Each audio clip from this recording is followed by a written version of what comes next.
This channel does not promote any violent, harmful, or illegal activities. All content provided by this channel is meant for an educational purpose only.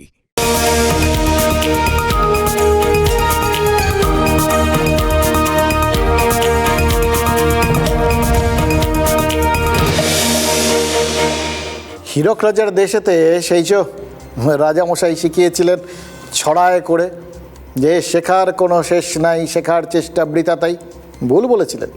আসলে যতদিন বাঁচি ততদিনই তো আমরা শিখি, শেখারই বরঞ্চ কোনো শেষ নেই। এই পার্টটা ঠিক, কিন্তু বাকি পার্টটা ভুল বলেছিলেন। যার জন্য দেখুন না, সেই যে ছোটোবেলায় আমরা একটা ছড়া পড়েছিলাম, মনে আছে? বাবুরাম সাপুরে, সবাই পড়েছিলাম। কেন পড়েছিলাম, পড়ে ছন্দটা মিলিয়ে গুনগুন করতাম, এগুলো তো বোঝা যায়, কিন্তু মানেটা যেটা লুকিয়ে রেখেছিলেন সুকুমার রায় ছড়াটার মধ্যে, সেটা কি তখন বুঝেছিলাম? বিশেষ করে বুঝিনি, বুঝলাম তখন আজ এই বয়সে এসে। ওই যে সুকুমার রায় লিখেছিলেন না, সেই সাপ জ্যান্ত গোটা দুই আনতো। কী ধরনের সাপ আনতে বলেছিলেন? যে সাপ করে না কো ফোসফাস, মারে না কো ঢুসঢাস, সেই রকম সাপ। এবার ভাবুন, তখন তো গোটা ব্যাপারটা ছন্দের মধ্যে দিয়ে উতরে গেছিল, কিন্তু আসলে এই প্রশ্নটার উত্তরটা এতদিনই গিয়ে পেলাম যে এরকম সাপ কেন তিনি খুঁজে আনতে বলেছিলেন। কারণ তিনি জানতেন বিষধর সাপকে সামলানোর ক্ষমতা সেই সাপুরের অন্তত নেই।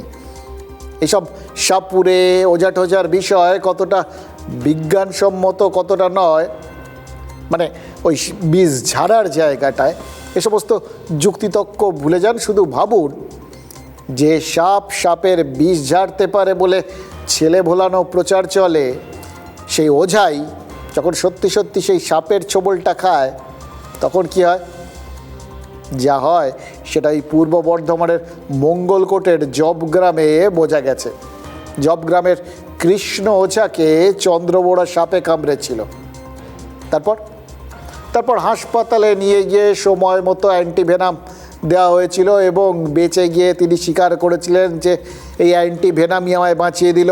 এরকমই ভাবছেন তো? গল্পটা সেরকম না। দেখুন, ওই কৃষ্ণ ওঝার তার হয়তো মনে হয়েছিল তারা এতদিনের এই যে নাম যশ বা করে কমে খাওয়ার যে রহস্য, সেটা তো এই ঝাড়ফুঁকের মধ্যেই লুকিয়ে রয়েছে। তিনি নিজেই যদি নিজেকে বাঁচাতে না পারেন, তাহলে বাকিরা তার ওপর বিশ্বাস করবেন কি করে? আর যদি বেঁচেই যান, তাহলে ভবিষ্যতে না খেয়ে মরতে হবে, কারণ লোকজন তো বিশ্বাসই করবে না যে তিনি নিজেকে বাঁচাতে পারেন আর কি। সুতরাং তিনি কী করলেন? নিজেকেই ঝাড়ফুঁক করতে শুরু করলেন। ভাবলেন এটা হয় এসপার নয় ওসপার, হয়তো এটাই এরকম বিজ্ঞাপন হয়ে যাবে যে এমন গুণী ওঝা একদম নিঘাত সাপের বীজ ঝাড়তে পারে। নিজেকেও বাঁচিয়ে দিয়েছিল, লোকমকে ছড়িয়ে যাবে, গুডউইল তৈরি হবে, তাই তো? কিন্তু যদি না হলে তার মনে হয়েছিল যে দুদিক থেকেই তো একই পরিণতি। যদি না হয় তাহলে মারা যাবেন, না মরে যদি বেঁচে যান ওই অ্যান্টিভেনাম ঠেরাম নিয়ে হাসপাতালে, লোকে আর বিশ্বাস করবে না তার ওই ক্ষমতা রয়েছে। তারাও তো সবাই তার কাছে না গিয়ে ওই হাসপাতালেই যাবে। সুতরাং যা হওয়ার তাই হয়েছে। নিজেকে ঝাড়ফুঁক করেছেন এবং মৃত্যুকে আমন্ত্রণ জানিয়েছেন, মারা গেছেন। যিনি এতদিন দাবি করতেন তিনি অন্যের শরীর থেকে বিষ নামাতে পারেন, তিনি বিষের জ্বালায় মারা গেলেন। এবং যেতে যেতে কি অদ্ভুতভাবে শিখিয়ে গেলেন যে একটু চেষ্টা করলে তার মতো অনেক ওঝাকে আমরা খুঁজে পেতে পারি, যারা এরকম বিষ ঝাড়তে গিয়ে নিজেরাই বিষের জ্বালায় ছটফট করছেন। 4 মের পর আপনাদের মনে আছে তৃণমূল কংগ্রেস যত ভাগে ভাগ হয়েছে, তার মধ্যে এনসিপিআইতে যোগ দেওয়া 20 জন সাংসদ, তাদের দেখে মনে হচ্ছিল না তারা প্রকৃতপক্ষে মঙ্গলের পূজারী?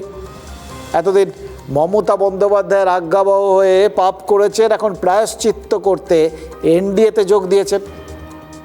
বিশ্বাস করুন, ওই শতাব্দী রায়, জুন মালিয়া, কাকলি ঘোষ দস্তিদার, সায়নী ঘোষ এবং সেখান থেকে ওই পুরো তালিকা ধরে প্রসূন বন্দ্যোপাধ্যায়, সুদীপ বন্দ্যোপাধ্যায়, যতজনের কথাই কদিনে শুনেছি, কি মনে হয়েছে গত 15 বছরে যত বিষ তৃণমূল ঢেলেছে তারা নিংড়ে বার করে দিতে চাইছে। কিন্তু এই এনসিপিআই এ হতে চাওয়া এই সাংসদদের দেখেও মনে হচ্ছে তাদের ওই কৃষ্ণ ওঝার দশা হয়েছে। বিষ ঝাড়তে গেছিলেন, এখন নিজেরাই বিষের জ্বালায় ছটফট করছেন। কেন বলছি? প্রথমত, ওই এনসিপিআইতে নাকি এমন দুজন সাংসদ আছেন যারা সাপের গালেও চুমু খাচ্ছেন, আবার ব্যাঙের গালেও চুমু খাচ্ছেন। মানে যারা এনসিপিআইতেও আছেন, আবার কালীঘাটি তৃণমূলেও আছেন, ধর্মেও আছেন, জিরাফে আছেনের মতো। তারা এদিকের খবর ওদিকে আর ওদিকের খবর এদিকে পাচার করছেন। এবার এটাকে আপনারা বিশ্বাসঘাতকতা করবেন, নাকি ওই ডবল স্ট্যান্ডার্ড বলবেন, নাকি দুমুখ সাপ বলবেন, যা খুশি বলতে পারেন। তো এই বিশ্বাসঘাতকতার সাপ, মানে দ্বিমুখী সাপ, সেটার বিষ নাকি এনসিপিআইয়ের শরীরে ঢুকে গেছে। এখানেই চলে আসছে দ্বিতীয় এপিসোড, মানে দ্বিতীয় পর্বের কথা। দেখুন, বিশ্বাসের অভাবটা তো তখনই তৈরি হয় যখন পারস্পরিক বোঝাপড়ার অভাব থাকে। তো এনসিপিআইতে আপাতত ওই বোঝাপড়া নামক বিষয়টা ডুমুরের ফুলের মতো। হয় বলে সবাই শুনেছেন, আছে বলে শুনেছেন, কিন্তু কেউ কখনো চোখে দেখেছেন বলে তো নিশ্চিত করে বলা যাচ্ছে না। কে বড় নেতা, এই নিয়েই তো ওখানে এখন এমন তর্ক লেগেছে যে তার ফলে বললাম বোঝাপড়া সেটা তো আপাতত ঘুমোচ্ছে আর কি, একটু ঘুমের ওষুধ খেয়ে। সুদীপ বন্দ্যোপাধ্যায়, কাকলি ঘোষ দস্তিদার, দুজন সিনিয়র দুই নেতা, এবং দুজনের মধ্যে নাকি অদৃশ্য প্রতিযোগিতা চলছে। গত সপ্তাহে, মানে ছোট করে গল্পটা বলি তাহলে আপনাদের বুঝতে সুবিধা হবে কী লেভেলে বড়দের মধ্যে ছেলে মানুষই প্রতিযোগিতাগুলো চলে। গত সপ্তাহে ওই মঙ্গল ওই একটা করে বৈঠক করে এনডিএ। এখন তো এনসিপিআই এনডিএতে রয়েছে, তারা স্বীকৃতি পেয়েছে এই এনডিএর বৈঠকে, এখনও সংসদে পায়নি। তো যাই হোক, তো এনডিএর বৈঠকে সেই মঙ্গলবার সুদীপ বন্দ্যোপাধ্যায় যাননি, কাকলি ঘোষ দস্তিদার গেছিলেন এবং গিয়ে একদম সামনের সারিতে বসেছিলেন। এই সপ্তাহে সুদীপ বন্দ্যোপাধ্যায় আবার কোনো রকম রিস্ক নেননি, আগে বাগে পৌঁছে একদম সামনের সারিতে গিয়ে সেই আসনটা দখল করে নিয়েছেন। এবার কাকলি ঘোষ দস্তিদার গিয়ে যখন দেখেছেন সেই চেয়ারটা দখল হয়ে গেছে, তিনি তার পাশের চেয়ারটা দখল করেছেন। মানে ব্যাপারটা শুধু চেয়ার দখলের মধ্যে সীমাবদ্ধ থাকলেও হতো, কিন্তু সেটা যে নেই সেটা তৃতীয় পর্বে পৌঁছলে বুঝতে পারবেন। ইতিমধ্যেই 3 মুসলিম সাংসদ ইউসুফ পাঠান, আবু তাহের আর খলিলুর রহমান জানিয়ে দিয়েছেন এনডিএতে যদি এনসিপিআই থাকে তাহলে তারা এনসিপিআইতে নেই, কিন্তু পশ্চিমবঙ্গের স্বার্থে তারা শুভেন্দু অধিকারীর পাশে আছেন। আর জটিল সমীকরণ আর কি, এটার মানে তারাই একমাত্র বোঝাতে পারবে। এবার এই যে পাশে থাকার বদলে, যেখানে শুভেন্দু অধিকারী তারা পাশে আছেন, সেই পাশে থাকার বদলে তারা যে দর কষবেন সেটাও তো ইউসুফ পাঠানরা বুঝিয়ে দিয়েছেন। এমনি কোনো কিচ্ছু হয় না। বহরমপুরের সাংসদ দাবি করেছেন যে সমস্ত ভোটারের নামটা এসআইআরে বাদ গেছে তাদের নাম কি করে ভোটার তালিকায় ঢোকানো যায় সে ব্যাপারে ভাবনা চিন্তা শুরু করতে হবে। একই দাবি তো আজ স্বরাষ্ট্রমন্ত্রী অমিত শাহর কাছে জানিয়েছেন আবু তাহের। কারণ ভোটার তালিকার থেকে যাদের নাম বাদ গেছে, মানে যে নামগুলো বাদ যাওয়ায় বিজেপি খুশি হয়েছিল, সেই মুসলিম ভোটারদের নাম বাদ যাওয়ায় আবু তাহের, ইউসুফ পাঠানরা আবার চাপে পড়ে গেছেন। সামনের ভোটটাই তো লোকসভা নির্বাচন, তাদের অনেকগুলো লড়াই আছে। প্রথমত ওই নমিনেশন পাওয়ার লড়াই, দ্বিতীয় কথা যদি নমিনেশন পেলেন তাহলে সিট বাঁচানোর লড়াই। এবার যতই বিজেপি আশ্বাস দিক যে ডিলিমিটেশন বলে তো তারা একটা ওই আসন সংখ্যা পুনর্বিন্যাস তারা করছে, এবং তার নতুন একটা ফর্মুলা হচ্ছে যে প্রত্যেকটা রাজ্যে 50% আসন বাড়বে। তার মানে এ রাজ্যে আরও 21টা আসন তৈরি হবে। একদম পুরো মিলে গেছে আর কি। দেখুন, 20 জন সাংসদ তৃণমূল থেকে এনসিপিআইতে জয়েন করেছেন, আরও একজন হয়তো টেনে টুনে জয়েন করতে পারেন, এরকম মাঝে মধ্যেই শোনা যাচ্ছে। আর আসন সংখ্যাও বাড়বে 21, একদম মাপে মাপ আর কি। এবং সেটা বলেই নাকি তাদের বলা হয়েছে যে কোনো ব্যাপার না, অনেক আসন বেড়ে যাচ্ছে, আপনারা টিকিট পাবেন। তা ধরা যাক যে তারা নিশ্চিন্ত হলেন, ওই সামনে যে গাজরটা ঝুলছে ওই গাজরটা কোনো না কোনো সময় তারা খেতে পাবেন, অন্তত 29-এ গিয়ে তো হাতে পাবেন। কিন্তু গাজরটা তো হাতে পেলেন, ভোটে তো দাঁড়ালেন, জিততে পারবেন কি এই গ্যারান্টি তো কেউ দিতে পারছে না। এবার এই কাজটা, এই গ্যারান্টিটা আরও দূরে সরে যাবে যদি এই এসআইআরে বাদ যাওয়া ভোটারদের নামগুলো কোনোভাবেই আর তারা ফেরাতে না পারেন। এই চাপটা তাদের ওপর রয়েছে।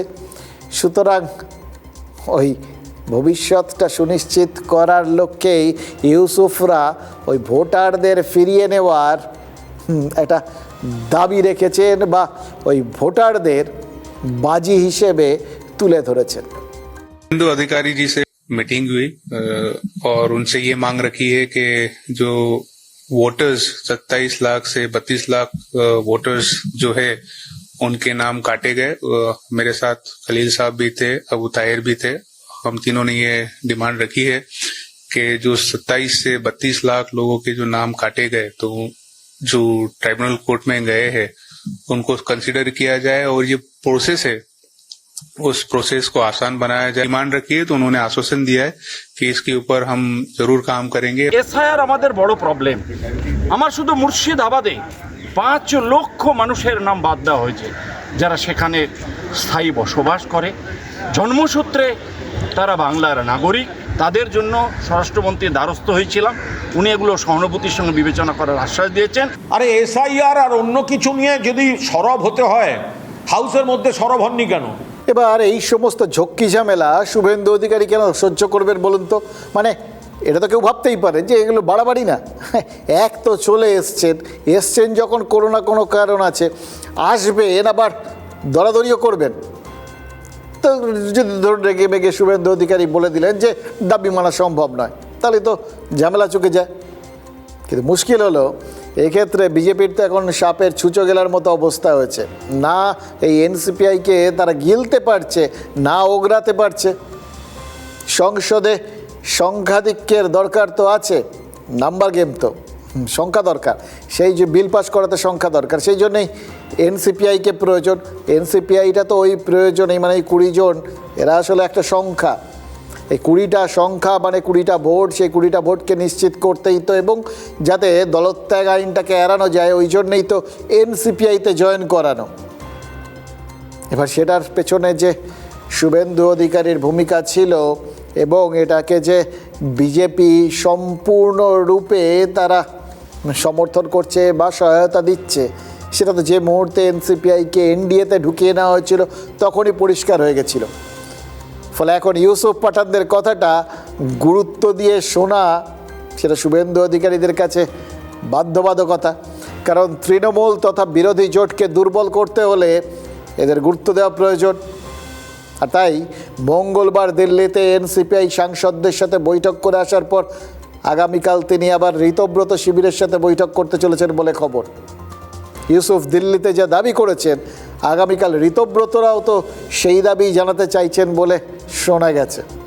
এসআইআর বিবেচনাধীন ভোটারদের বিষয়টা দ্রুত নিষ্পত্তির দাবি তো তারাও জানাবেন।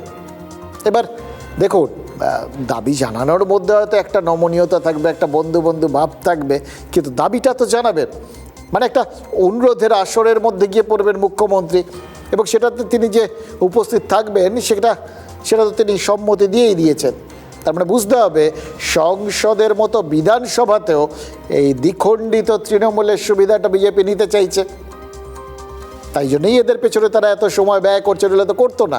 এবার মঙ্গলবার শুভেন্দু অধিকারী এনসিপিআই সাংসদদের কতটা যে সময় দিয়েছেন সেটা জানলে কিন্তু আপনারা অবাক হবে, এবং তখন বুঝবেন যে কতটা মানে দায় রয়েছে। প্রথমে একসঙ্গে সবাইকে নিয়ে বৈঠক করেছেন, তারপরে এক এক করে প্রত্যেককে আলাদা আলাদা সময় দিয়েছেন। মানে প্রথমে গ্রুপ ডিসকাশন, তারপর 1-to-1, এখানেই শেষ নয়। এনসিপিআইয়ের যে 3 মুসলিম সাংসদ ভেবেছিলেন যে বিজেপিকে লেজে খেলাবেন, সেই 3 সাংসদকে ডেকে আজকে বলে দিয়েছেন যে তাদের কথাটা বিবেচনা করা হচ্ছে। শুধু তারা বলেছেন তা নয়, কেন্দ্রীয় স্বরাষ্ট্রমন্ত্রী অমিত শাহ তিনিও তো এদের সঙ্গে কথা বলেছেন। প্রধানমন্ত্রীও এনসিপিআইকে আলাদা করে সময় দেবেন বলে ঠিক হয়ে আছে, তাদের সাথে ওই প্রাতরাশ করতে পারে না আর কি। মানে বুঝতে পারছেন এতটা গুরুত্ব এনডিএর আর কোনো শরিক পেয়েছে কি সন্দেহ? এতটা সময়, এতটা চেষ্টা এনসিপিআইয়ের পেছনে বিজেপি শীর্ষ নেতৃত্ব তাহলে কেন দিচ্ছেন, এটা তো ভেবে দেখার বিষয়। এটার জন্য বিশেষ মাথা কামানোর দরকার নেই, ওই সংখ্যা তত্ত্ব, সংসদে দল ভারী হওয়ার বিষয়টা। আর দ্বিতীয়, সেটা তো নৈতিক দায়িত্ব, নীতিবোধ। যাদের অনুপ্রেরণায় তৃণমূলের সাথে সম্পর্ক ছিন্ন করে সুদীপ বন্দ্যোপাধ্যায়, কাকলি ঘোষ দস্তিদাররা এনসিপিআইয়ের মতো অজ্ঞাত কুলশীল একটা দলে যোগ দিলেন। বলা ভালো, যাদের অনুপ্রেরণায় তারা তৃণমূল কংগ্রেসের মতো একটা সুপ্রতিষ্ঠিত দল ছেড়ে এনসিপিআইয়ের মতো একটা নাম গোত্রহীন দলে গিয়ে জয়েন করলেন, মানে তারা তাদের দত্তক নিলেন না, তারা গিয়ে দত্তক সন্তান হিসেবে জয়েন করলেন, এটা নিয়ে একটা একটা বিতর্ক থাকতে পারে। কিন্তু বিষয়টা যাই হোক, মোদ্দা কথা, চলে তো গেলেন। এবার এর পেছনে বিজেপির ভূমিকা অস্বীকার করার কোনো জায়গা নেই। তাই জন্য তারা নিজেদের বিবেকের কাছে পরিষ্কার থাকতেই কি এই দায়বদ্ধতা দেখাচ্ছেন?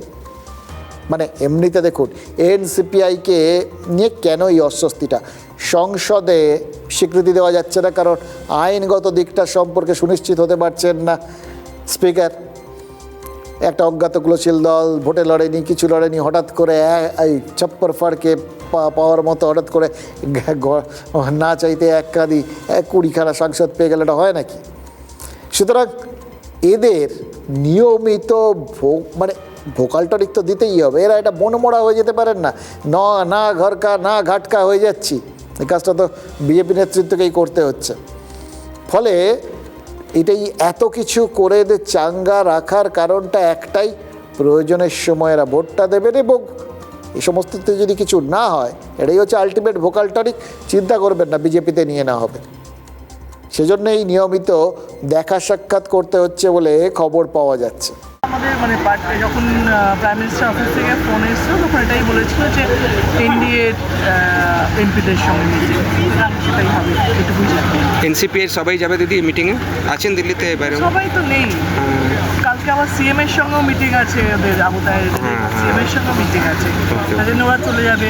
অনেকে চলে গেছে, তো সেই জন্য তারা আসতে পারবে বলে এই মুহূর্তে কোনো আজকে জেনেছে সবাই না, কালকের মধ্যে আবার অ্যাটেন্ড করতে পারবে কিনা অনেকে জানি না। যে 12 জন যাবেন বলে ওদের শিবির থেকে নাম পেয়েছি এখনো পর্যন্ত অসমর্থিত সূত্রে, তার মধ্যে 7 জনই তো আমাদের সঙ্গে যোগাযোগ করে রেখেছেন। তাদের ভরসা দিতে বা ভয় দেখাতে ওরা সঙ্গে রাখতে চাইছে। মুখ্যমন্ত্রী, প্রধানমন্ত্রী সবাই ওদের বোঝাচ্ছে, তার কারণ প্রধানমন্ত্রী ওর 362 নাম্বার দরকার, তাই ওদের করছে। কিন্তু এটা খুব নীতিনিষ্ঠ কাজ হচ্ছে। এবার দেখুন, অমৃত বলে যাদের দলে নেওয়া হচ্ছে, তৃণমূলে থাকার সময় তারা যে 20 ছিলেন, এই অভিযোগ তো বারবার করেছেন। তাহলে এবার তাদের দলে নিলে বিজেপি কি নীলকণ্ঠ হবে? এটা নির্ভর করছে কতটা 20 তারা সহ্য করতে পারবেন তার উপর, কারণ 20 তো আসবেই, এটা নিয়ে তো কোনো সংশয় নেই। এবং এটাকে এই ভোটের সময়, ভোটের আগের থেকে পরপর প্রচারে এবং এখনও তৃণমূলকে যে চোখে দেখছেন বা দেখা হচ্ছে, তার থেকেই খুব পরিষ্কার যে এটাকে কোথাও গিয়ে একটা বিষধর দল বলে মনে করছে বিজেপি। এবং সেই জন্যই আসল বিষয়টা হচ্ছে, এই জন্যেই এই দলটার শেষ রাখতে চাইছে না, শত্রুর শেষ রাখা না, বিষের শেষ রাখা না। এই জন্যেই বিষ নিজেদের গলায় ধারণ করে নেবে বলে হয়তো ঠিক করেছে বিজেপি। এই জন্যেই এত টুকরো করে দেওয়া, এই জন্যেই এত ভোকাল টনিক দেওয়া। কাকলি ঘোষ দস্তিদার আজকেই একটা ছবি শেয়ার করেছেন, যে ছবিতে প্রতিমা মণ্ডল আর রাজীব কুমারকে কেন্দ্রীয় জলশক্তি মন্ত্রীর বৈঠকে দেখা গেছে। প্রতিমা মণ্ডল লোকসভার সাংসদ, রাজীব কুমার তিনি রাজ্যসভায়, এবং দুজনেই এখন পর্যন্ত কালীঘাটপন্থী। এবার দেখুন, মন্ত্রীর কাছে তো যে কেউ যেতেই পারেন তাদের প্রয়োজনে, উন্নয়নের প্রশ্নে, কিন্তু এখন সময়টা এমন হয়ে গেছে না, সোজা জিনিসটাও কেউ সোজাভাবে দেখছেন না। সবারই একই দিকে মনে হচ্ছে যে আগে ওই কে কোথায় যাবেন, কোথায় থাকবেন, আগে নিজেদের অবস্থানটা তার আগে পরিষ্কার করে নিক, তারপর তো মানুষজনের কথাটা ভাববেন। ফলে এই প্রশ্নটা তো উঠে গেছে যে তারাও কি মমতা বন্দ্যোপাধ্যায়ের পাশ থেকে সরে আসার চেষ্টা করছেন, নাকি তাদের মমতা বন্দ্যোপাধ্যায়ের পাশ থেকে সরিয়ে আনার চেষ্টা হচ্ছে? সবার জন্যই কি সমান অফার রয়েছে? হতে পারে, কারণ আপাতত যেটা খবর, ওই বললাম, বিজেপি শত্রুর শেষ রাখতে চাইছে না, অর্থাৎ তৃণমূলের শেষ রাখতে চাইছে না। এবং সেই জন্যেই তারা ওই যে শুরুতে যে ফর্মুলাটা ছিল, ভালো তৃণমূল খারাপ তৃণমূল, ওই ফর্মুলাটাকে তারা আপাতত সাইডে সরিয়ে রেখে দিয়েছে, অর্থাৎ ভালো তৃণমূল খারাপ তৃণমূল বাজ বিচারের আর কোনো জায়গা নেই। তারা হয়তো মনে মনে ঠিকই করে নিয়েছেন যে একটা পচা আলু ঝুড়িতে থাকলে ঝুড়ির সব কটা আলুই তো পচে যায়, সুতরাং ওরকম বাজ বিচার করতে গিয়ে তৃণমূলের কে ভালো কে মন্দ ওটা ভেবে কোনো লাভ নেই। তার থেকে দলের দরজাটা হাট করে সব স্তরের তৃণমূলের জন্যই খুলে দেওয়াই ভালো। ভাবছেন তো এই রিস্কটা কীভাবে নিচ্ছেন? তারা কি নিজেরা খুব আত্মবিশ্বাসী যে সত্যিই নীলকণ্ঠের মতো যত বিষ আসবে সেটা তারা কণ্ঠে ধারণ করে নীলকণ্ঠ হয়ে যাবেন, নীলকণ্ঠ শিব হয়ে যাবেন? নাকি আশঙ্কাও কিছু নেই কি যদি বিষের পরিমাণটা নিজেদের সাধ্যের ওপরে চলে যায়? তখন বিষক্রিয়ার সম্ভাবনা তো রয়েছে, উড়িয়ে দেওয়া যাচ্ছে কি? অনেকেই অবশ্য বলছেন যে সামনে পুরসভার পঞ্চায়েত নির্বাচন, এবার বিজেপি চায় না তৃণমূল আর প্রতিপক্ষ হিসেবে থাকুক, তাই BJP open to all scheme চালু করেছে, নতুন নতুন প্রকল্প চালু হচ্ছে, এটাও তার মধ্যে একটা। ওপর থেকে নিচ পর্যন্ত, নেতা থেকে কর্মী পর্যন্ত তৃণমূল সব স্তরে সেই জন্য সবাইকে নেবে বলে ঠিক করে ফেলেছে। এবার এটা তো রাজনৈতিক ব্যাখ্যা, এর একটা উল্টো দিকও আস্তে আস্তে তুলে ধরার চেষ্টা করা হচ্ছে অবশ্য বিজেপির পক্ষ থেকে, বা ওই যাদের নিয়ে টানাটানি তারাও হয়তো ওই বিষয়টাকে তুলে ধরার চেষ্টা করছেন যে আদালত, সুপ্রিম কোর্ট তারা ওই শিবসেনার ভেতরের যে লড়াইটার দিকে তৃণমূলের ওই তিনটে টুকরোই মানে হাপিত্তেশ করে তাকিয়েছিল যে ওখানে কি বলে তার ভিত্তিতে তারা সিদ্ধান্ত নেবে। সেই উদ্ধব ঠাকরে বনাম একনাথ শিন্ডে শিবিরের মামলায় সুপ্রিম কোর্ট কিন্তু এমন একটা পর্যবেক্ষণ দিয়েছে যেটা সবারই কপালে ভাঁজ ফেলে দিয়েছে। শীর্ষ আদালত বলেছে দলের হ্রাস কার হাতে থাকবে সেটা শুধু কতজন প্রতিনিধি কার দিকে আছেন সেটা দিয়ে বিচার করলে হবে না, কার রাজনৈতিক শক্তি কোন দিকে, কতটা, কোন মতের পক্ষে, সেইটা নিয়ে বিচার করতে হবে। এবার এটা পর্যবেক্ষণ, এই পর্যবেক্ষণেরও আবার বহু ব্যাখ্যার প্রয়োজন আছে, সেটা তো খুব পরিষ্কার। এই যে রাজনৈতিক শক্তি বা রাজনৈতিক মতটাকে গুরুত্ব দিতে হবে, সেই রাজনৈতিক মতটা বলতে কি বোঝায়? সেটা কি দলের সদস্য সংখ্যা? এবার দেখুন, নাকি দলের ভোট সংখ্যা? এবার দেখুন, যদি আপনার দিকে বেশিরভাগ সাংসদ বা বেশিরভাগ বিধায়ক চলে আসেন, ধরে নিতে হবে যে তৃণমূলের যারা সমর্থক তারাই তো ভোট দিয়েছেন। বেশিরভাগ চলে আসা মানে বেশিরভাগ ভোটটাই এর দিকে চলে এলো, এক্ষেত্রে তো জটিলতা নেই। কিন্তু যদি আবার দলের কর্মী সমর্থকদের আলাদা করে তাদের মতামত নিতে হয়, তাহলে তো গোটা বিষয়টা আবার অন্যরকম জটিল হয়ে যাবে। মানে দেখুন, যতক্ষণ না আদালত ব্যাখ্যা করছেন পরিষ্কার করে, ততক্ষণ তো এই জল্পনাগুলো চলবে। কেউ বলতে পারেন যে ভিড় কোনখানে হচ্ছে, কোন সভায় হচ্ছে, সেইটার ভিত্তিতে হবে। 21শে জুলাইয়ের সভায়, কালীঘাটের তৃণমূলের সভায় তো বেশি ভিড় ছিল, ফলে তার ভিত্তিতে কি বলা যাবে যে মমতা বন্দ্যোপাধ্যায়ের পাল্লা এখনও ভারী? একদমই না। পরিস্থিতি যা, তাতে তো গোটা বিষয়টা উল্টো দিকে। কিন্তু মোদ্দা বিতর্কের জায়গাটা যেটা হয়তো আদালত তুলে ধরার চেষ্টা করছে, সেটা তো একদম গোড়ার বিতর্কটা, মানে সবার যে মনের কথাটা বা প্রশ্নটা, সেটা হচ্ছে যথারীতি আপনি জিতলেন, জিতে ব্যক্তিগত সিদ্ধান্তে সমষ্টির ভোটদানের মাধ্যমে দেওয়া মতামতকে অগ্রাহ্য করে চলে গেলেন। এটা নিয়ে সবার মনেই একটা কিন্তু আছে। আদালতও হয়তো সেরকমভাবেই ব্যাপারটা প্রকাশ করেছে, ফাইনালি যেটা বলবেন সেটাই হবে। কিন্তু সবার তো সেই জন্য বসে থাকলে চলবে না, প্রতি মুহূর্তে যা যা ঘটনা ঘটছে তার পরিপ্রেক্ষিতে নিজেদের তৈরি হতে হচ্ছে। বিজেপি হয়তো সেটাই করছে যে এমন একটা সমাধান করতে হবে যাতে সাপও মরবে, লাঠিও ভাঙবে না। এই জন্যেই হয়তো বিজেপি দুহাত খুলে বিজেপিতে ওই তৃণমূলের সমস্ত লোককে স্বাগত জানাতে চলেছে। এতে এই সমস্ত বিভিন্ন জটিলতাও এড়িয়ে যাওয়া গেল, কেউ কোনো কথা বলতেও পারবে না, কে কোনটা কারুর মুখাপেক্ষী হয়ে থাকতে হবে না।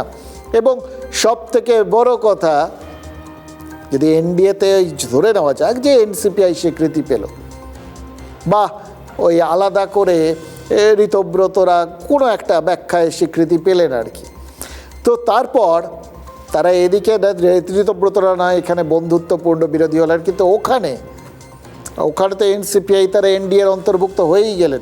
সুতরাং লোকের যেটা মনে হওয়ার সেটা তো তারা বলেই দেবেন। যা যা শোনার বিজেপিকে শুনতেই হবে, আর শুনতেই যখন হবে তখন আর বাইরে রেখে কী লাভ? হ্যাঁ, সরাসরি যেটা করার সেটা করে নেওয়াই ভালো, আর কোনো জটিলতা রইল না। এখনও 2 বছর পরে ভোট, তার আগে লোকে অভ্যস্ত হয়ে যাবে এদের বিজেপির জার্সি গায়ে দেখতে, এটাই তারা হয়তো ভেবেছেন। এবং সত্যি কথা বলতে কি, এরকম যে তারা ভাবছেন তার ইঙ্গিত তো মুখ্যমন্ত্রীর কথায় পাওয়া যাচ্ছে। শুভেন্দু অধিকারী তো আজকে বলেছেন যে তারা এমন ব্যবস্থা করবেন যে 100 বছর এ রাজ্যে বিজেপি ক্ষমতায় থেকে যাবে। এবার মুখ্যমন্ত্রী নিঃসন্দেহে সরকারের পরিষেবা দেওয়ার কথাটা বলছেন, তিনি নিশ্চয়ই বলতে চাইছেন যে এমন উন্নয়ন করবেন, এমন পরিষেবা দেবেন, এমন একটা তুলনাহীন উচ্চতায় তারা দলকে এবং রাজ্যকে তুলে নিয়ে যাবেন যেখানে মানুষজন তাদের বাইরে অন্য কিছু ভাবতেই চাইবে না। এটা তো ঠিক আছে, আর একটা মানেও তো হতে পারে, এমন দিনও তো আসতে পারে যেদিন তাদের চ্যালেঞ্জ জানানোর মতো কোনো শক্তিও থাকবে না। মানে যদি শক্তি না থাকে তাহলে কালকে তাদের টেনে নামাবে এটাকে। মুখ্যমন্ত্রী কিন্তু বলেছেন যে তার সরকারের বিরুদ্ধে যারা অপপ্রচার করছেন, সোশ্যাল মিডিয়ায় রিল বানিয়ে মিথ্যে কথা রটাচ্ছেন, তাদের উদ্দেশ্য সফল হবে না। কারণ যারা মিথ্যাচার করছেন তারা যাদের সমর্থক, তাদের ক্ষমতায় ফেরার সমস্ত রাস্তা বন্ধ। এখানে বিজেপি 100 বছর থাকবে, এখানে এই লোকেদের আর ফেরত আসার কোনো চান্স নেই। তো ফলতা দেখেছেন, এরপরে রেজিনগর আর নন্দীগ্রাম দেখতে পাবেন, তারপরে কলকাতা হাওড়া কর্পোরেশন দেখতে পাবেন। শুধু দেখতে থাকুন। আর যারা এইসব করছেন আমি প্রত্যেকটা লোককে চিহ্নিত করে রেখেছি। আপনারা বিজেপিকে ভোট দেননি, 2,92,00,000 ভোটের মধ্যে নেই নূর আলম ভাই। আপনি কোথায় ভোট দেন আমি জানি, কোথায় দিবেন ভবিষ্যতে সেটাও আমি জানি। আর আপনার ভোটের উপর নির্ভর করে আমি রাজনীতি করি না, আমরা রাজনীতি করি না। দেখুন, শুভেন্দু অধিকারী যেমনটা বললেন তেমনই তো তার সরকার করছে। শুরুর থেকেই নতুন সরকার সজাগ আর সতর্ক, মিথ্যে প্রচারে যাতে ভেসে যেতে না হয় সেই জন্য সচেতন। কিন্তু বাকি আরও কি জিনিসপত্র কম রয়েছে। একই সঙ্গে তৃণমূল আমলের দুর্নীতি, তোলাবাজি, সিন্ডিকেট, কাটমানির বিষ ঝাড়ার কাজটায় নতুন সরকারকে তো শুরুর থেকেই ব্যস্ত থাকতে হচ্ছে। এবং সেটা করতে গিয়ে ওই কৃষ্ণ ওঝার মতো শাসকের শরীরেও কি বিষের ছোবল লাগছে না? লাগছে তো বটেই। দলগত এবং প্রশাসনগত দুদিক থেকেই ওই তৃণমূল আমলের বিষ তাদের শরীরে ঢুকছে বলে দিলীপ ঘোষেরা তো বুঝতে পারছেন। পঞ্চায়েত মন্ত্রী কি বলেছেন জানেন? বলেছেন পুলিশের একাংশ নাকি তোলাবাজি চালিয়ে যাচ্ছে। কৃষিকাজে ব্যবহৃত হয় এমন যন্ত্রপাতি আনার সময় পুলিশকে নাকি 20,000 টাকা করে তোলা দিতে হচ্ছে।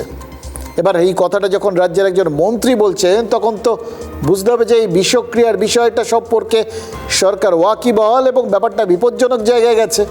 নাহলে এমনি এমনি তো আর এরকম নিজেরা সরকারে রয়েছে, নিজেদের হাতেই পুলিশ দপ্তর, তার বিরুদ্ধে পঞ্চায়েত মন্ত্রী এরকম অভিযোগ তুলতেন না। হাতে নিশ্চয়ই কিছু প্রমাণ টমান এসছে, সেই জন্যেই নিশ্চয়ই দিলীপ ঘোষ এরকম ফোঁস করছেন, হয়তো আক্ষেপও করছেন জানেন তো, যে এমন অভ্যেস তৈরি হয়েছে এ সহজে বিষ ঝাড়ার নয়। হতাশ হয়ে পড়ছেন কি জানি না, কিন্তু কথাবার্তাগুলো শুনে মনে হচ্ছে তাদের জন্য অন্তত এক্ষেত্রে আরও অনেক খাটনি অপেক্ষা করছে, কড়া অ্যান্টিভেনাম দরকার। মেশিন কিন্তু এখানে এখনো যথেষ্ট পরিমাণে নেই। আমি দেখি হরিয়ানা থেকে মেশিন চলে আসে সিজনে, বছরে 2বার 1-1.5 মাসের জন্য ব্যবহার হয়। কিন্তু একটা মেশিন পশ্চিমবঙ্গের বর্ডার মধ্যে 20,000 টাকা চাই তার কাছ থেকে। এখানকার এজেন্সি লোকের পুলিশ হোক আমরা লোক, একটা মেশিন ভাড়া কাটবে, যদি 20,000 টাকা দিয়ে দেয় 1 মাসের জন্য, তার লাভ কি থাকে? এই ধরনের সমস্ত জায়গায় অবস্ট্রাকশন লাগানো আছে। পশ্চিমবঙ্গে আসবেন আপনি, সব জায়গায় নো এন্ট্রি বোর্ড লাগানো আছে, আপনি ঢুকতেই পারবেন না। কৃষি সরঞ্জাম নিয়ে তোলাবাজির অভিযোগ করছেন কে? পঞ্চায়েত মন্ত্রী। আর রাজ্যের কৃষি প্রতিমন্ত্রী যেটা বলছেন সেটাতে তো এই তোলাবাজির বিষটা কত ভয়ঙ্কর সেটা পরিষ্কার হয়ে উঠছে। মানে মোটামুটি এটা বোঝা যাচ্ছে যে তোলাবাজির বিষে তারা নীল হতে শুরু করেছেন। ওই কৃষি প্রতিমন্ত্রী অমিয় কিস্কু, তার দাবি কি জানেন? তার অভিযোগ তার হোয়াটসঅ্যাপ হ্যাক করে টাকা চাওয়া হচ্ছে। এবার এই একই অভিযোগ তো করেছিলেন রাজ্যের আদিবাসী উন্নয়ন দপ্তরের মন্ত্রী ক্ষুদিরাম টুডু। তিনিও তো বলেছিলেন তার হোয়াটসঅ্যাপ হ্যাক করে বিভিন্ন লোকের কাছে তোলা চাওয়া হচ্ছিল। এবার তৃণমূল আমলের মতোই সাধারণ মানুষের গাঁট কাটার স্বভাবটা যে এই জমানাতেও মাথাচাড়া দিতে শুরু করেছে, সেটা রাজ্য মন্ত্রিসভার সদস্যরাই তাদের ব্যক্তিগত অভিজ্ঞতার থেকে বুঝতে পারছেন। এবার কেউ কেউ বলছেন যে লখিন্দরের বাসর ঘরে যেরকম একটা ছিদ্র ছিল যেটা দিয়ে ওই কালনাগিনীর প্রবেশ হয়েছিল, তেমনই ছিদ্র কি মন্ত্রীদের হোয়াটসঅ্যাপেও হয়েছে, নাকি গোটা সিস্টেমটাতেই রয়েছে যেখান থেকে তোলাবাজরা ঢুকে পড়ছে? দেখুন, এটা তো অস্বীকার করার কোনো জায়গা নেই যে বিজেপি রাজ্য নেতৃত্ব তারা কিন্তু এই বিষক্রিয়ার কথাটা এটা কিন্তু এড়াতে চাননি, গোপন করতে চাননি। খেয়াল করে দেখুন, গত এক সপ্তাহে নিয়ে 6 বার তোলাবাজির বিরুদ্ধে সরব হয়েছেন শ্রমিক ভট্টাচার্য। এবার রাজ্য বিজেপির সভাপতি যখন নিয়মিত ব্যবধানে এইভাবে তোলাবাজদের কথা বলছেন, তোলাবাজদের খুঁজে বের করে ব্যবস্থা গ্রহণ করার কথা বলছেন, সতর্ক হতে বলছেন, তখন বুঝতেই হবে বেশ ভালো মাত্রায় বিষ শরীরে প্রবেশ করে গেছে, তার ফলে তাদের যন্ত্রণা হচ্ছে। এবার যতই শতাংশের বিচারে হয়তো সামান্য কিছু বিজেপি কর্মী এই তোলাবাজিতে জড়িয়ে পড়ুক, কাউকে যে ছাড়া হবে না এটা তো তারা পরিষ্কার করে দিচ্ছেন। মানে সোজা কথা, বিজেপি বিষয়টা হালকাভাবে নিচ্ছে না। আর তাই প্রায় দুর্নীতি বিরোধী শ্বেতপত্র প্রকাশের ঢঙে রাজ্য বিজেপি জানিয়েছে তারা ইতিমধ্যেই তোলাবাজির অভিযোগে 22 জন নেতাকে সাসপেন্ড করেছে। এবার যারা লোকের টাকা চুষছে তাদের বিরুদ্ধে তো রাজ্যের শাসক দলের সচেতনতা টের পাওয়া যাচ্ছে, নইলে এরকমভাবে তারা জানিয়ে দেন যে নিজেদের দলে কজনের বিরুদ্ধে তারা ব্যবস্থা নিয়েছেন এবং নেবেন। ওই শ্বেতপত্র প্রকাশের কথা বললাম না, দেখুন তৃণমূল আমলের বিভিন্ন দুর্নীতি, বিভিন্ন অন্যায়, এগুলো নিয়ে তো শ্বেতপত্র প্রকাশ করার কথা, তার জন্য কমিটি শুদ্ধ তৈরি হয়ে গেছে। কিন্তু সেই শ্বেতপত্রেরও আগে এই ধরনের নিজেদের দলের কাণ্ড কারখানা শ্বেতপত্র প্রকাশ করে দিচ্ছেন রাজ্য বিজেপি, তার থেকেই পরিষ্কার বিষয়টা তাদের ভাবাচ্ছে। কিন্তু ঘটনা হচ্ছে এই যে লোকের টাকা চুষছে তারা তো ধরা পড়ছেন, ধরে নিলাম, ব্যবস্থা নেওয়া হচ্ছে সেটাও ধরে নিলাম, কিন্তু যারা রক্ত চুষছে ভাবছে তো এটা আবার কি, এই ড্রাকুলারা কোত্থেকে এলো? দেখুন, ড্রাকুলারা কোত্থেকে এলো না, আমাদের রাজ্যে জায়গায় জায়গায় যে বিভিন্ন স্তরের ড্রাকুলা তৈরি হয়েছে তারা যে আছে, এবং ওই বিভিন্ন কফিনের মধ্যে ঢুকে লুকিয়ে বসে নেই, দিনে দুপুরে ঘুরে বেড়াচ্ছে, এটাই তো বাস্তব। রাজ্যের দুর্নীতির মানচিত্র যতটা ছড়ানো, তাতে এমনিতে ওই দুর্নীতি খোঁজার কাজটা কম্বলের লোম বাঁচার থেকেও কঠিন। ভ্যারাইটিস রকম দুর্নীতি আছে, আপনারা জানেন এটা, এগুলো বারবার বলেও লাভ নেই, আপনাদের মুখস্থ হয়ে গেছে। কত রকম বললেই হয়তো আপনারা ওপাশ থেকে গড়গড় করে বলতে শুরু করবেন, ইট পাথর বালি কয়লা গরু চাকরি, কি বলবো, সত্যিই তো। যেটা বলবেন না, যেটা জানতাম না, সেটা এবার জানলাম, এবং বিশ্বাস করুন সব থেকে বেশি আতঙ্কিত এইবার হলাম। এমন একটা দুর্নীতি, এমন একটা বিষ এ রাজ্যের সব কটা ক্ষেত্রে ছড়িয়ে পড়েছে, এবং সেখান থেকে এবার এমন একটা জায়গায় বিষের মাত্রাটা পৌঁছেছে, এমন ধরনের বিষ, এটা নিশ্চিন্তে থাকতে দিচ্ছে না, জানেন তো। কিছুদিন আগে ওই একজন চিকিৎসককে আমরা সম্বর্ধিত করেছিলাম আমাদের হেলথ কনক্লেভে। তিনি কি কাজ করেন জানেন? সাপের বিষ, তার ওষুধ, অর্থাৎ বিভিন্ন ধরনের অ্যান্টিভেনাম, সেইগুলো নিয়ে গবেষণা করেছেন, তাদের বিভিন্ন ধরনের অ্যান্টিভেনাম আনানোর ব্যবস্থা করেছেন, আমাদের রাজ্যে অ্যান্টিভেনাম তৈরির ব্যবস্থা করেছেন। এবার এই যে বিষের প্রতিষেধকটা, সেটা রাজ্যে তৈরির বিশেষত্ব কি জানেন? তার কারণ আমাদের এখানে রাজ্যে যে প্রতিষেধকগুলো পাওয়া যায় বিষের, সেগুলো অন্য রাজ্য থেকে আসে। সেই রাজ্যে যে সাপ পাওয়া যায়, সেই সাপের বিষ থেকে এই বিষের প্রতিষেধকগুলো তৈরি হয়। এবার ঘটনা হচ্ছে, অন্য রাজ্যে পাওয়া সাপের বিষের ধরন সেটা একরকম, চরিত্র একরকম, ফলে তার থেকে তৈরি প্রতিষেধক দিয়ে এ রাজ্যের সাপের বিষে সেটাকে নামানো যাচ্ছে না বা সামলানো যাচ্ছে না।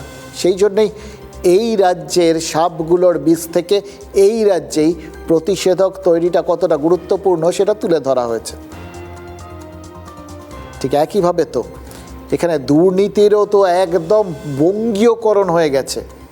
এতদিন ধরে যা যা শুনেছেন সেগুলো কম বেশি বিভিন্ন জায়গায় হয় আর কি, কিন্তু এবার দেখা যাচ্ছে দুর্নীতির বিষ একেবারে রক্তে ঢুকে পড়েছে।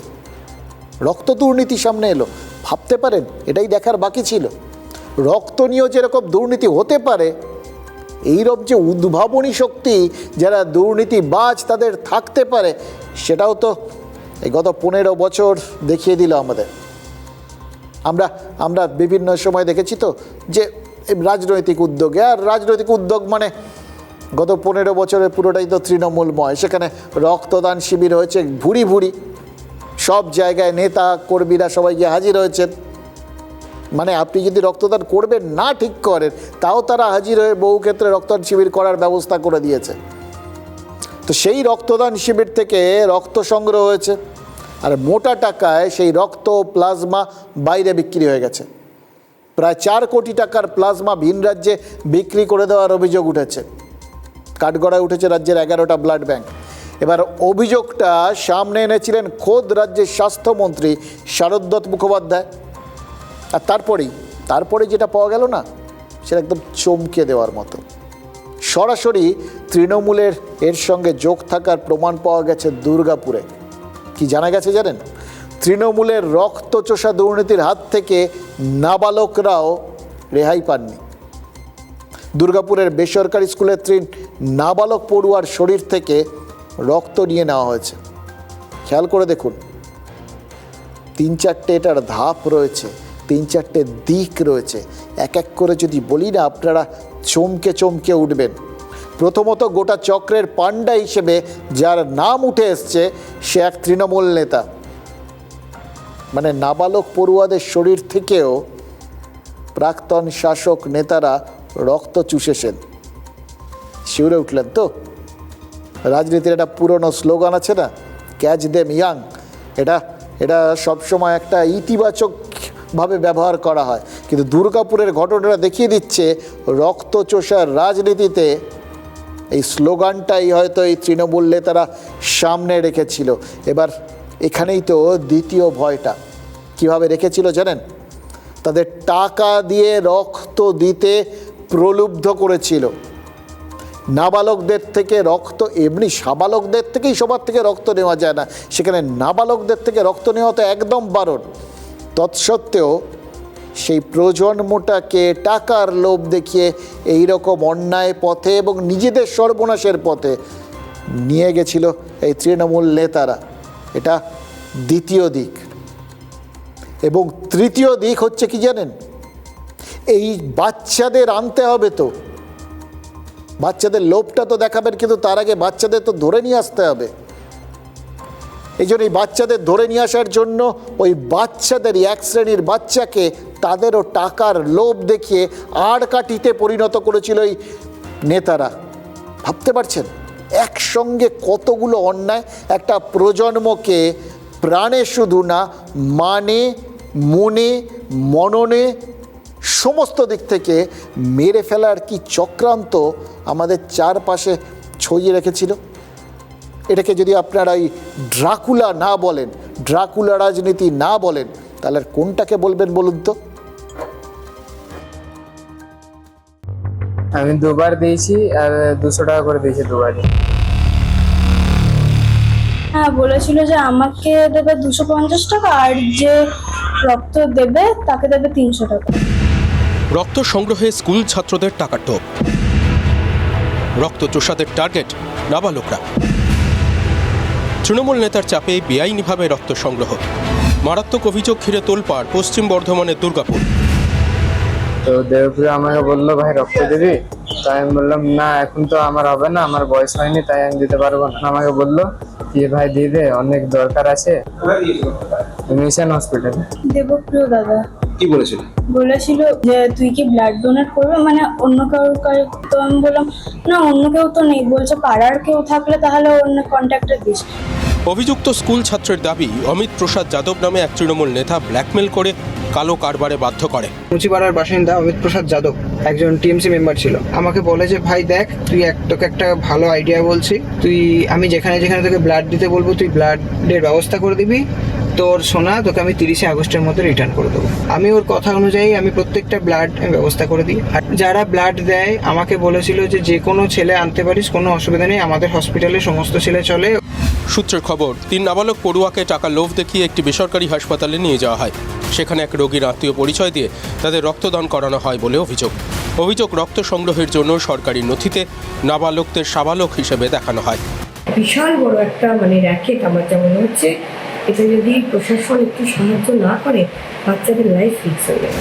দানের রক্ত প্লাজমা এ রাজ্য থেকে ভিন রাজ্যে পাচারের অভিযোগে তোলপাড় বাংলা। রক্তচোষা কারবারিদের বিরুদ্ধে শুরু হয়েছে তদন্ত। এসবের মাঝে সামনে এলো নাবালকদের রক্ত চুরির মারাত্মক অভিযোগ। দুর্গাপুরের ঘটনায় অভিযুক্ত ছাত্রের সঙ্গে কি তৃণমূল নেতাও জড়িত, যারা বাচ্চাদেরও ছাড়ছে না? দেখুন, সাপ আর ওঝার নানা গল্প তো এতক্ষণ শুনলেন, আর বলতেও ইচ্ছে করছে না। বিশ্বাস করুন, এরা যদি সাপ না হয় তাহলে আর কাদের যে সাপ বলবো জানি না। এবং এই সাপেদের ছোবল আমাদের সমাজে চারপাশে সারা শরীরে এতগুলো জায়গায় পড়েছে। ওই অল্প একটুখানি সাধারণত 1 ml করে অ্যান্টিভেনাম দেওয়া হয়, প্রতিষেধক দেওয়া হয়, ওতে কিছু হবে না। একদম পিচকিরি করে আমাদের শরীরে প্রতিষেধক দিতে হবে, তাহলে যদি সামলানো যায়। এবং সত্যি কথা বলতে কি, এই কাজগুলো করতে করতে এগুলো সবই তো সংশোধনমূলক কাজ। ভয় কোথায় জানেন? এই সংশোধনমূলক কাজগুলো করতে গিয়ে যেগুলো কনস্ট্রাকটিভ কাজ, কোথাও গিয়ে গঠনমূলক কাজ, সেই গঠনমূলক কাজগুলোর পালা আসাটা না পিছিয়ে যায়। সুতরাং আপাতত এই প্রতিষেধক কতটা কাজ করে, কত দ্রুত কাজ করে, তার জন্য একটু আমাদের রাজ্যকে একটু সময় দিই, কিন্তু একটু দেশের বাইরে যাই ততক্ষণ। সেখানে কে সাপের রোলে আর কে ওঝার রোলে, এটা আপনারা শুনলেই বুঝতে পারবেন। ভারতে আসার পর গতকাল সন্ধে শেখ হাসিনা তার প্রথম সাংবাদিক সম্মেলনটা করেছেন, আপনারা জানেন। 2 বছর আগে ওই 5ই আগস্টই তো তিনি দেশ ছাড়তে বাধ্য হয়েছিলেন। তাই এই দিনটাকেই তিনি তার নিজের কথা বলার জন্য বেছে নিয়েছিলেন। দিল্লিতে দেশি বিদেশি সাংবাদিকদের সামনে শেখ হাসিনা ভার্চুয়ালি হাজির হয়েছিলেন। সত্যি তো এরকম পরিস্থিতিতে সশরীরে হাজির হওয়াটা খুব নিরাপত্তার ক্ষেত্রেও খুব জটিল ব্যাপার, এবং সে অনুমতিও তিনি পেতেন কিনা সেটা সন্দেহ। কারণ ভারতের তো একটা দায় আছে তাকে সুস্থ রাখার, ঠিকঠাক রাখার। কোনো রকম ঝুঁকি ভারত যে নেবে না এই সমস্ত ক্ষেত্রে, এটা খুব পরিষ্কার। সেই অনুমতি হয়তো তিনি পেতেনও না। কিন্তু ঘটনা হচ্ছে, তিনি ওই ভার্চুয়ালি ওয়েবে তিনি এই সাংবাদিক সম্মেলন করার অনুমতিটা পেয়েছেন এবং সেটা করেছেন, এবং বাংলাদেশ এটা নিয়ে জলঘোলা করার যাবতীয় প্রচেষ্টা শুরু করে দিয়েছে। এবার দেখুন, ঢাকার বক্তব্য কতটা জোলো আর সারবত্তাহীন, এগুলো নিয়ে কয়েকটা কথা আজকে মনে হচ্ছে না বললেই নয়, কারণ এর সঙ্গে আমাদের দেশের স্বার্থ জড়িয়ে রয়েছে। এইখানে আসার আগে হাসিনার বক্তব্যের একটা ছোট্ট ব্রিফ আপনাদের দিদি কী বলেছেন শুনে নিন, তাহলে আপনাদের বুঝতে হবে যে ঠিক কোন জায়গায়, গোটা ব্যাপারটা জানা থাকলে আপনাদের বুঝতে হবে কোন জায়গায় বাংলাদেশের বক্তব্যকে আমল দেওয়া যাবে বা যাবে না। হাসিনার বক্তব্যে মূলত 5টা পয়েন্ট ছিল। 1, বিজয়ের মাসে আগামী ডিসেম্বরে তিনি প্রাণের ঝুঁকি নিয়েই বাংলাদেশে ফিরতে চান, কারণ তার দেশের পরিস্থিতি ভালো নয়। এটা নতুন কোনো কথা না, তিনি বারবার বলছেন। 2, জুলাই আন্দোলন কোনো শান্তিপূর্ণ প্রতিবাদ ছিল না, এটা ছিল ক্ষমতা দখলের ষড়যন্ত্র। তার বিরুদ্ধে আদালতে মিথ্যা মামলা করা হয়েছে। এটার মধ্যেও তো অন্যায় কিছু নেই, তার কারণ কীরকম আন্দোলন হয়েছিল এটা সবাই দেখেছেন। সেই আন্দোলনে তার সরকার পড়ে গেছিল, তাকে দেশ ছাড়তে হয়েছিল, এটা সবাই দেখেছেন। এবং আজ পর্যন্ত কারোর বিরুদ্ধে কোনো মামলা হলে বা কাউকে এরকমভাবে একতরফাভাবে আদালতে দোষী প্রমাণিত করা হয়েছে এবং তিনি মেনে নিয়েছেন যা করা হয়েছে সব ঠিক। কেউ করে নাকি? কেউ বলবে, শেখ হাসিনা বলবেন সত্যিই তো যা সিদ্ধান্ত নিয়েছে একদম ঠিক নিয়েছে, আমাকে ফাঁসি দেওয়াই সত্যি উচিত? এটা কি কেউ আশা করেছিলেন যে শেখ হাসিনা এরকম কোনো কথা বলবেন? 3, এখন বাংলাদেশ কট্টরপন্থীদের হাতে চলে গেছে। আপনারা ওই ভোটের ফল দেখার সময় থেকেই তো আপনারা যদি ঢাকার ম্যাপটা বা বাংলাদেশের ম্যাপটা দেখেন, দেখবেন আমাদের সীমান্তবর্তী এলাকার থেকে শুরু করে বিভিন্ন জায়গায় লাল লাল ছোপ রয়েছে, অর্থাৎ ওখানে জামাত গেঁড়ে বসেছে। যে জামাত এতদিন কলকে পেত না তারা গেড়ে বসেছে, ফলে এটাকে তো অস্বীকার করার কোনো জায়গায় নেই, এটা তো পরিষ্কার দেখাই যাচ্ছে। 4, ঢাকার বর্তমান শাসকরা ধারের টাকায় দেশ চালাতে চাইছেন। অর্থনীতির পাতাল প্রবেশ এভাবে চললে কেউ আটকাতে পারবে না। দেখুন, চীনের পাল্লায় যে পড়েছে, সে যে ঋণের ফাঁদে হাঁসফাঁস করেছে, এটা তো সবাই জানে। সেটা শ্রীলঙ্কা দেখেছে, সেটা পাকিস্তান টের পেয়েছে, এবার বাংলাদেশ টের পাবে, কারণ ভারতের কাছ থেকে সমস্ত প্রকল্প নিয়ে তো চীনকে দিতে চাইছেন তারেক রহমান, দেবেন বলে ঠিক করে ফেলেছেন। ফলে এটাই যে তার ভবিতব্য, এটা নিয়েও কোনো সংশয় নেই। এটার জন্য আলাদা করে হাসিনা বললেন কি না বললেন কিচ্ছু এসে যায় না, এটাই বাস্তব, এটাই সবাই জানেন। আর 5, আশ্রয় দেওয়ার জন্য ভারতকে ধন্যবাদ জানিয়েছেন। এটা নিয়ে আলাদা করে বোধহয় আর কোনো কথা খরচ করারই কোনো মানে হয় না।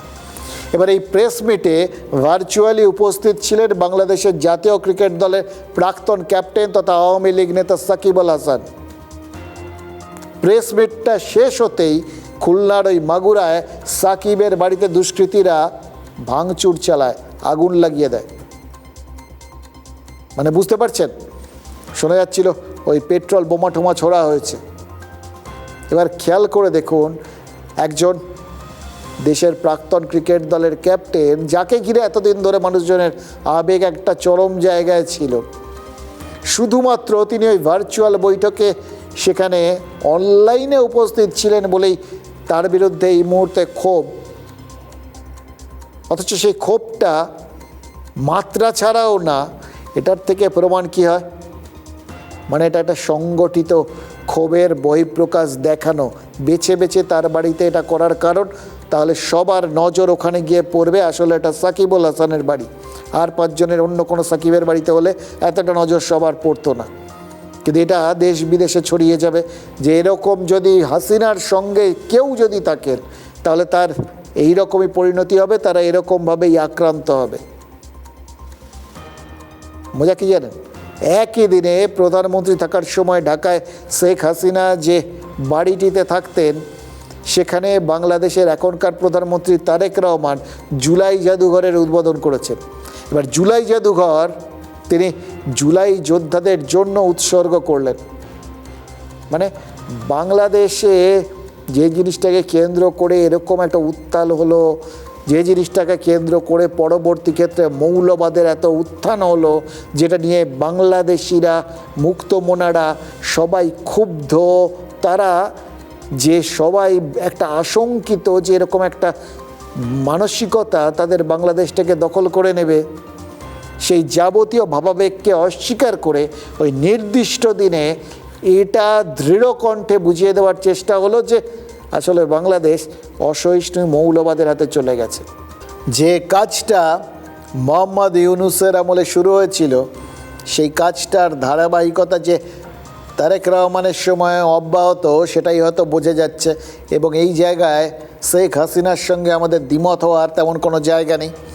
তবে হ্যাঁ, বাংলাদেশের বর্তমান সরকার গোটা বিষয়টা নিয়ে যেভাবে সুর চড়াতে শুরু করেছে, তার থেকে পরিষ্কার তাদের মধ্যে কিন্তু ভারতের সঙ্গে সম্পর্ক ঠিক রাখার খুব বেশি আগ্রহ দেখা যাচ্ছে না। অর্থাৎ তারা এখন ঠিকই করে রেখেছেন যে চীন আর পাকিস্তানের কথায় চলবেন। এই রাস্তাটা যে সর্বনাশের রাস্তা, সেটা তারা একবারও ভেবে দেখছেন না।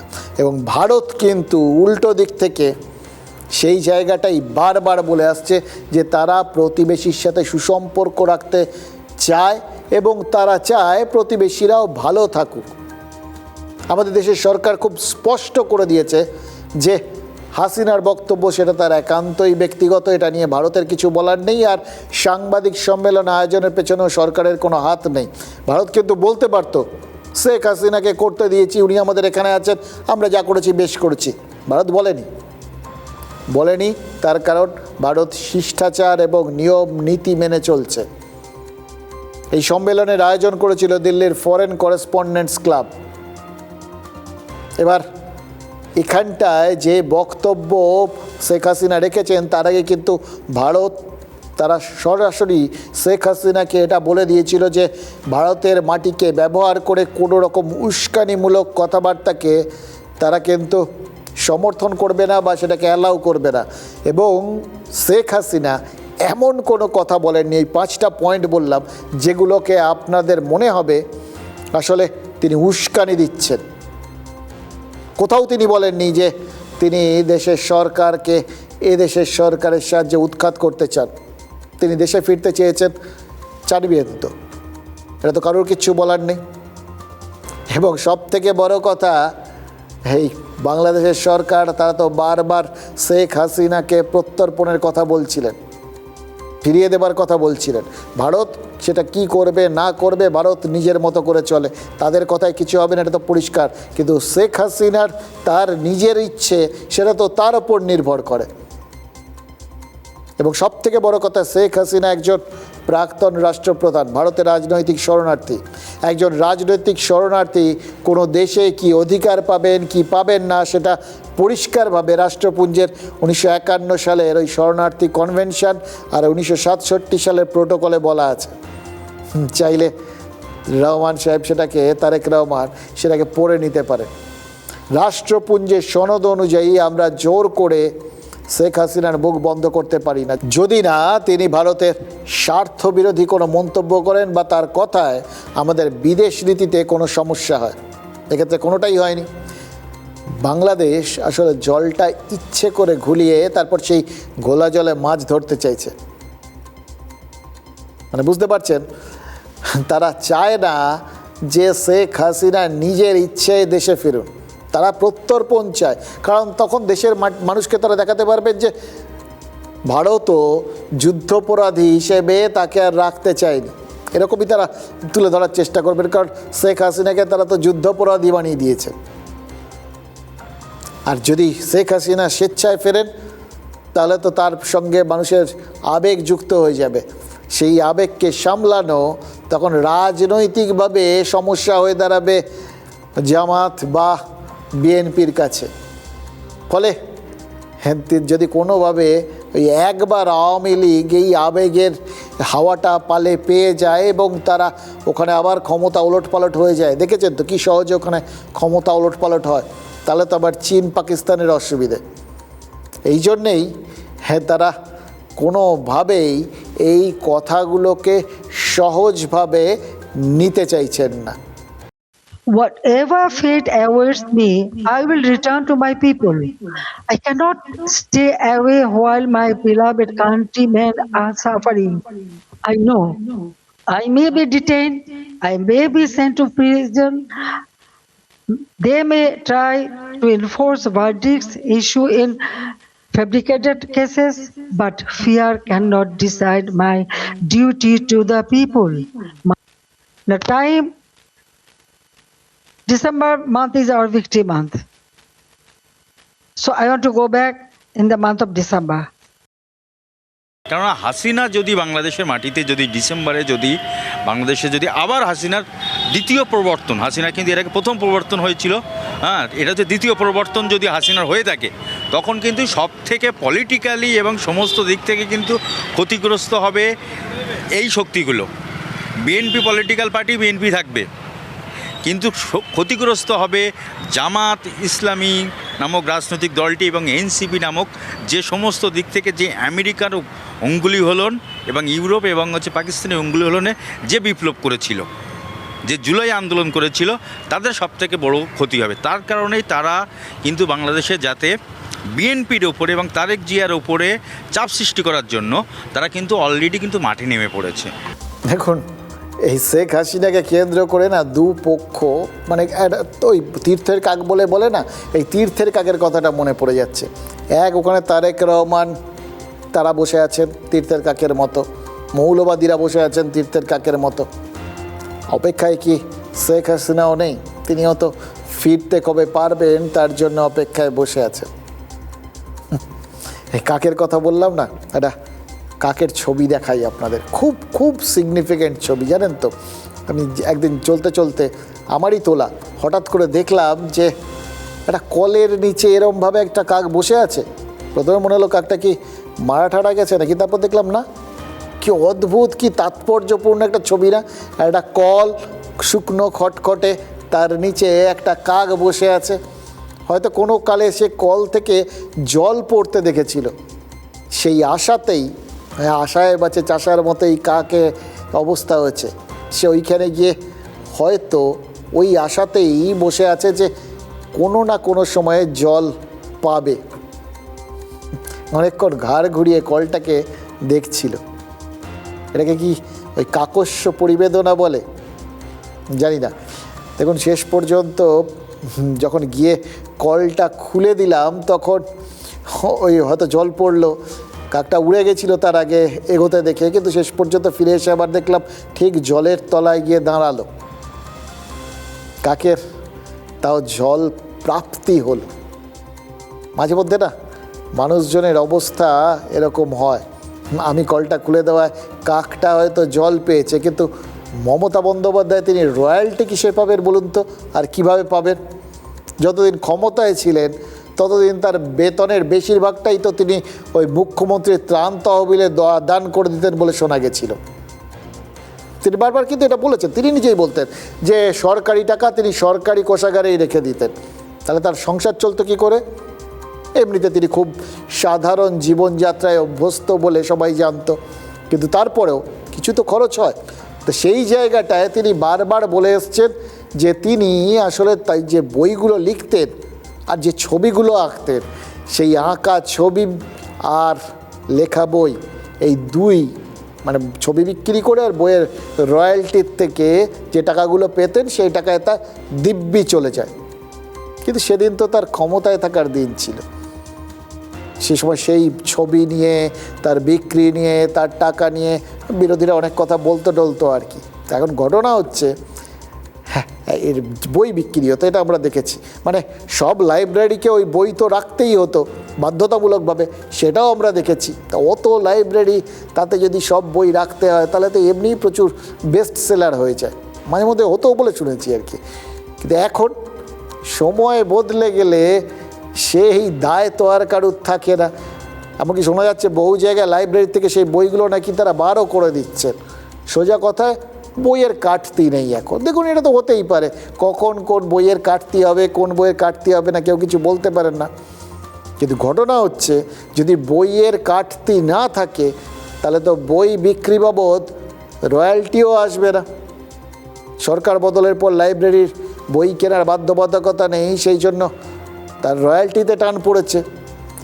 এবার মমতা বন্দ্যোপাধ্যায় এই বাস্তব জায়গারও ঊর্ধ্বে উঠে এর মধ্যে রাজনৈতিক বীজ দেখতে পাচ্ছেন। আমার বইয়ের রয়্যালটি দিয়ে আমার চলে, কিন্তু সেই রয়্যালটিটাও এবছরে আমি পাইনি। নিশ্চয়ই বিজেপির ভয়ে তারা মুখ বন্ধ করে বসে আছে। মানুষ বই কিনেছে বই মেলায়, সে টাকা আমাদের লোকেরাও জাগো বাংলার স্টল থেকে দিয়েছে, কিন্তু আজ পর্যন্ত আমি পাইনি। কারণ নিশ্চয়ই এতে কোনো খেলা আছে। আমার এখানে ঝাড়ু দিতে আজ থেকে প্রায় 30 বছর, তাদের ঝাড়ুটা পর্যন্ত কেড়ে নেওয়া যাওয়া হয়েছে।